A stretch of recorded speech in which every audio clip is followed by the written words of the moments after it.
আসসালামু আলাইকুম রহমতুল্লাহি ওবরকাতুহু। সম্মানিত দর্শক, আওয়ামী লীগের একজন সাবেক মন্ত্রী ছিলেন, পরিকল্পনা মন্ত্রী জনাব মান্নান। তিনি সম্প্রতি গ্রেপ্তার হয়েছেন।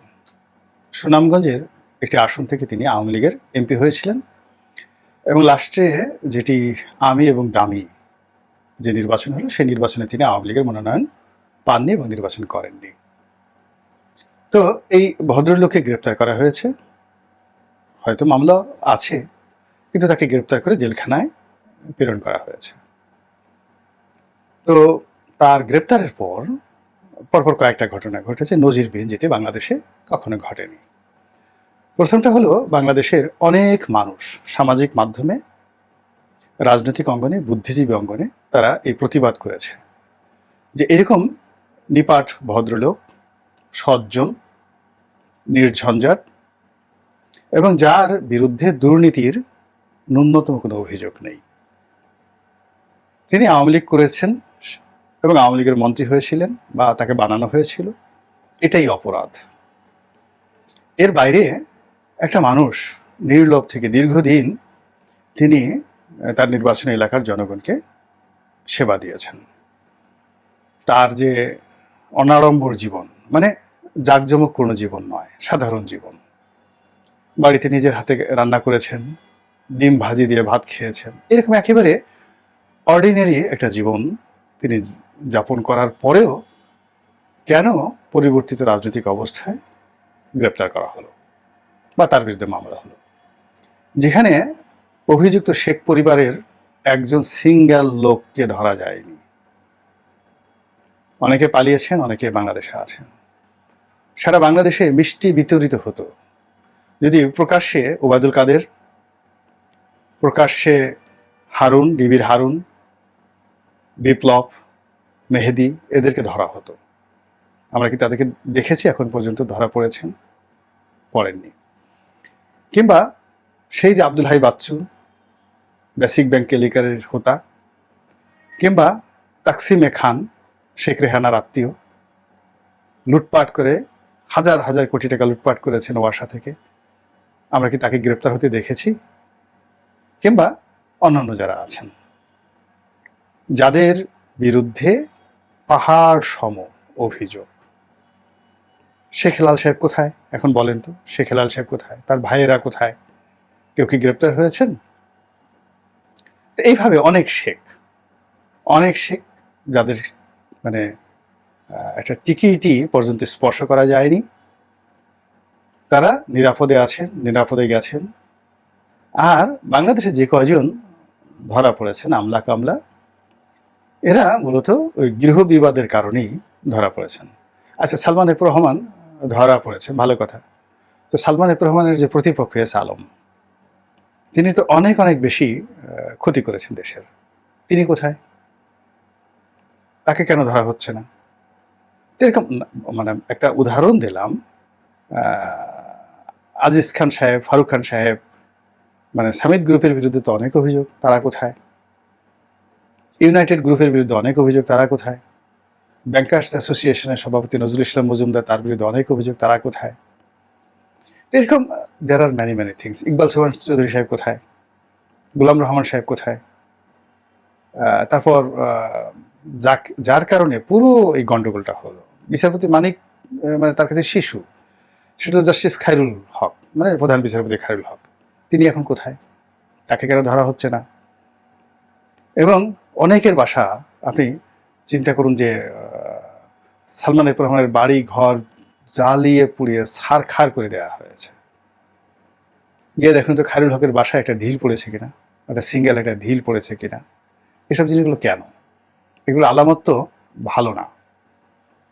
আপনি যখন শাস্তি দিবেন, অপরাধ অনুযায়ী তাদেরকে শাস্তি দেন। আপনি যখন অ্যারোগেন্সি দেখাবেন, তো বরং সালমানের বাড়িঘর ভাঙাটা আমি মনে করি উৎপাদনের সাথে সম্পৃক্ত। তার ওই ইয়েলো ভেঙে ফেলছে, ওখানে অন্ততপক্ষে ইয়েলো সালমানের হেডকোয়ার্টারে অন্ততপক্ষে 400-500 লোক কাজ করতো ধানমন্ডিতে, ভাঙিয়ে চলে তছনছ করে দেওয়া হয়েছে। অথচ জুডিশিয়ারিতে যে সমস্ত লোকজন আওয়ামী লীগকে সাপোর্ট করে পুরো এই বিপত্তির মধ্যে ফেলেছে। তো তাদের মধ্যে মানিক সাহেবকে আপনি ধরলেন, অন্য কাউকে আপনি ধরতে পারলেন না, কিছুই হলো না। এটি কি ধরনের বিচার? তো সেই দিক থেকে এই যে মিস্টার মান্নান সুনামগঞ্জে যে আসন থেকে তিনি নির্বাচিত হয়েছিলেন, সে আসনের যারা জনগণ, আমি মনে করি তাদেরকে সেলুট। তারা রাস্তায় নেমে এসেছেন এবং মান্নান সাহেবের মুক্তি দাবি করেছেন। তৃতীয় মাত্রার জিল্লু সাহেব, তিনি স্ট্যাটাস দিয়েছেন, একটা ভিডিও বানিয়েছেন, এবং আমিও বিবেকের তাড়না আগেই করতাম, কিন্তু আমি মনে করছি যে এটি মারাত্মক অন্যায় হয়েছে। এটি মারাত্মক অন্যায় হয়েছে। এর কারণ হলো ডক্টর মোহাম্মদ ইউনূস শিক্ষিত মানুষ, সজ্জন, দীর্ঘদিন নির্যাতিত হয়েছেন। তো তিনি বুঝেন, বা তার বোঝা উচিত। তো সেক্ষেত্রে মান্নান সাহেবের মতো মানুষ যেখানে কারাগারে গেল, সেখানে সেই চিহ্নিত সন্ত্রাসীগুলো, শীর্ষ সন্ত্রাসীগুলো, দাগি আসামিগুলো কারাগার ওপেন হয়ে গেল, একের পর এক বের হয়ে গেল। এখন তারা সমাজে কি করতেছে, কি করছে, আমরা কিছু বুঝতে পারছি না। It's a blender. মানে এটা সরকারের জন্য ঝুঁকি। সরকার যদি করে থাকে তাও ঝুঁকি, না করে থাকে তাও ঝুঁকি।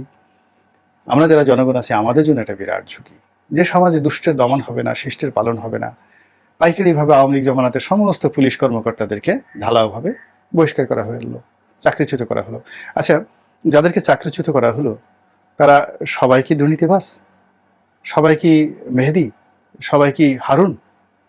যে কয়জনকে আপনারা চাকরিচ্যুত করেছেন, এডিশনাল আইজি পর্যায়ের লোক, এসপি পর্যায়ের লোক, যাদেরকে চাকরিচ্যুত করা হয়েছে, সবাই কি তারা আওয়ামী লীগ করেছে, ছাত্রলীগ করেছে? এটা ঠিক আছে, কিন্তু তারা তো অত্যন্ত দক্ষ অফিসার অনেকে আছেন যাদেরকে বাদ দেওয়া হয়েছে। তাদের মধ্যে তাদের কারোর বিরুদ্ধে নারী কেলেঙ্কারি নেই, আর্থিক কেলেঙ্কারি নেই।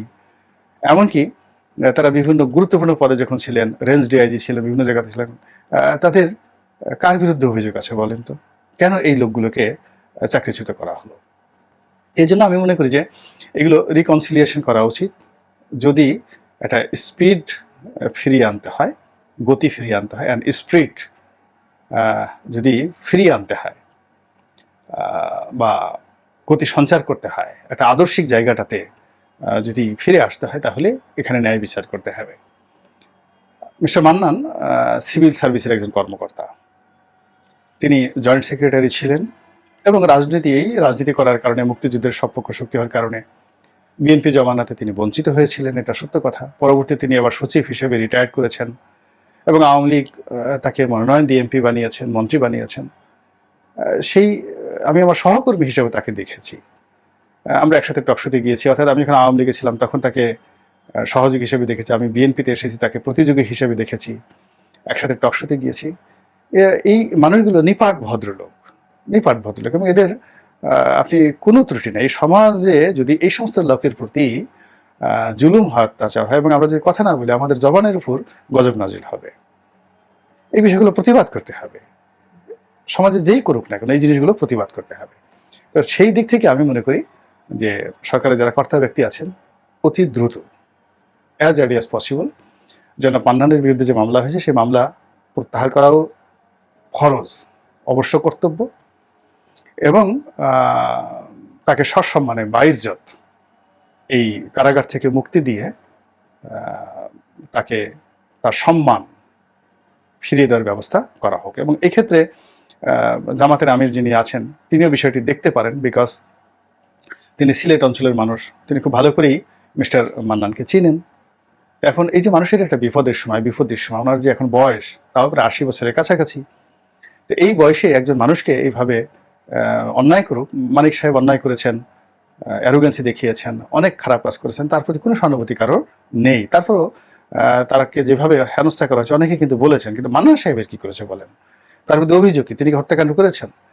একই অবস্থায় আপনি দেখেন যে আওয়ামী লীগ যে ভুলগুলো করেছে, ময়লার গাড়ি পোড়ানোর মামলায় মির্জা ফখরুলকে গ্রেপ্তার, এম কে আনোয়ারকে ময়লার গাড়ি পোড়ানোর গ্রেপ্তার, মদুদ আহমেদকে গ্রেপ্তার, এই কাজগুলো করে দেখেন তাদের ভালো হয়নি। কিন্তু একইভাবে আওয়ামী লীগকে আপনি যারা অন্যায় করেছেন সবাইকে শাস্তি দেন, এমনকি ক্রস ফায়ারে দেন, এমনকি তাদেরকে শুলে চড়ান, এমনকি তাদেরকে গিলোটিন দিয়ে তাদেরকে বিচার করেন, তাদেরকে জীবন্ত কবর দেন, মানুষ খুশি হবে। কিন্তু এই কাজ করতে গিয়ে আওয়ামী লীগের একজন নিরীহ মানুষ, তার জন্য একটা পশমের স্পর্শ না লাগে, এটা রাষ্ট্রের এখন যারা পরিচালক তাদের জন্য এটি ফরজ, এবং এই দায়িত্ব তারা পালন করতে না পারলে তারা দুনিয়াতে অপদস্থ হবেন, তাদেরকেও শেখ হাসিনার পরিণতি বরণ করতে হবে, এবং কিয়ামতের দিনও তাদেরকে আল্লাহর দরবারের জন্য জবাবদিহি করতে হবে। আল্লাহ আমাদের সবাইকে হেদায়েত দান করুন, হেফাজত করুন। আসসালামু আলাইকুম ওয়া রাহমাতুল্লাহি ওয়া বারাকাতুহু।